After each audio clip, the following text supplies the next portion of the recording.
તો વાઘેલાએ આ વારો કર્યા હતા ત્યારે ઉરીમાં આતંકી હુમલામાં શહીદોને શ્રદ્ધાંજલિ આપવાનો અમદાવાદની બાપુનગરની સ્કૂલમાં કાર્યક્રમ આયોજિત કરવામાં આવ્યો।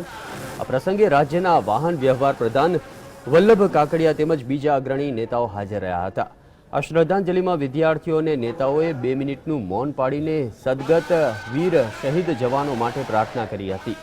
આ સ્કૂલ દ્વારા સ્કૂલમાં અભ્યાસ કરતા અને વિવિધ સેવાઓમાં પોતાનું યોગદાન આપનારા લોકોનું પણ સન્માન કરવામાં આવ્યું હતું।